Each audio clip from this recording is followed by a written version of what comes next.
ka-ventures, for today's video ay nandito nga pala ako sa Marilag Festival ng aming bayan, ang Santa Maria, Laguna. Na kung saan ang bayan nga pala ng Santa Maria ang tinaguri ang The Rice Granary of Laguna sa buong bayan. Halina tuklasin natin ang ilan sa mga pagdiriwang at talento na ginaganap dito sa bayan ng Santa Maria. Eto nga pala ang mga event nila sa loob ng 4 na araw, kaya naman talagang masusulit at magiging masaya ang pagpunta ng bawat isa sa ginaganap na Marilag Festival. Unang gabi ng aking punta ay ang Talent Night ng Lakan at Binibining Marilag. Nasasakupan ng 25 barangay ang bayang ito, kaya naman nagpe-present ng bawat isang kalahok ang bawat lugar. Ang gabing ito ay pagpapakita ng iba't ibang uri ng talento ng bawat isa kung ano ang meron sa bayan ng Santa Maria. Patagisan, pagalingan at kanya-kanyang husay ng talento ang ipapakita ng bawat isa. Na halos lahat naman ng kalahok ay binigay ng buong buo ang kanilang lahat ng makakaya sa gabing ito na talaga namang hinangaan ng maraming mamamayan ng Santa Maria at ibang karatig bayan ito. Wow. Kanya-kanyang pakulo, pasiklaban at pasabog ang bawat isang contestant kung saan talagang nagpakitang gilas sa mga judges ng gabing ito. Mayroong mga sumayaw ng iba't ibang kultura at masasabing deserving ng bawat isa ang manalo.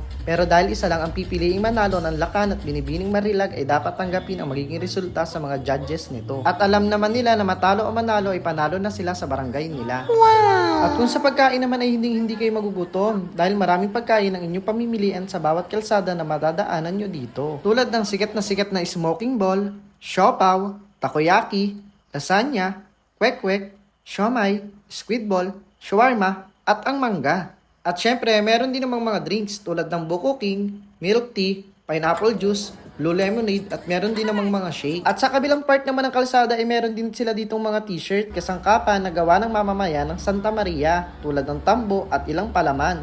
Meron din sila ditong tableya, bukayo, kalamay, ubi halaya at kasaba cake. At higit sa lahat mga halaman. At syempre, hindi rin mawawala ang mga prutas at gulay tulad ng pinya, labanos, talbos ng kamote, pipino, ampalaya, mais, puso ng saging, talong, kamatis, saging, repolyo, sayote, mangga, pakwan, melon at marami pang iba. Matapos na nga ang paglilibot ay dumako na tayo sa day 2. Eto na nga pala yung gabi ng Coronation Night, kaya naman dito nahuhusgahan kung sinong nararapat na magiging bagong Ginoong Lakan at Binibining Marilag ng Santa Maria.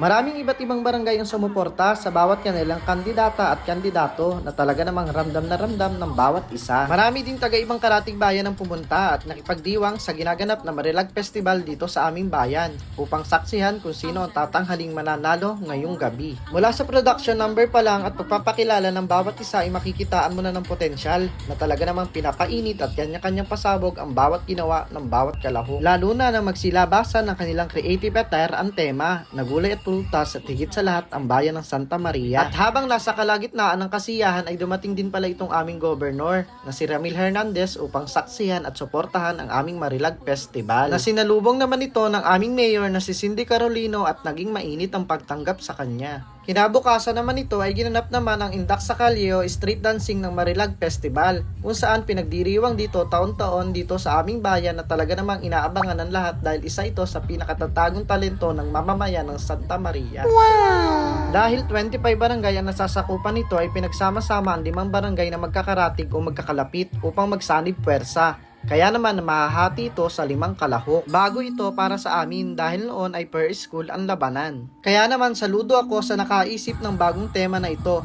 dahil kahit hindi ka pumapasok ay pwede ka nang sumali sa sayaw.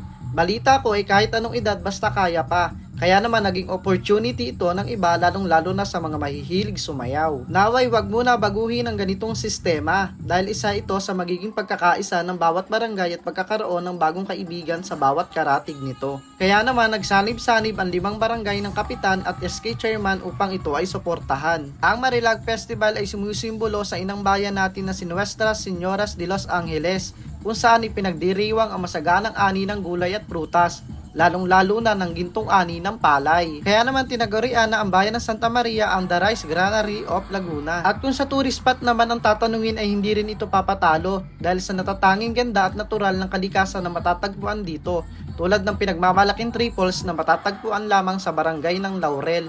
At ilang mga resort naman tulad ng Kamalig di Kalangay at Batis ng Kalikasan.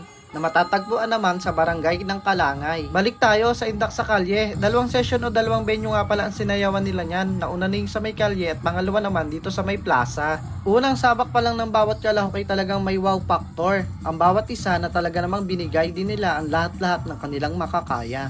At ibinuhos ang kakayanan upang ipakita ang kanilang natatanging galing na kung ikaw ang magiging hurado ay talaga namang mahihirapan ka sa pagpili nito. Tulad nga ng nasabi ko kanina, lahat sila ay panalo na, ngunit isa lamang ang tatanghaling mananalo sa bawat labanang ito.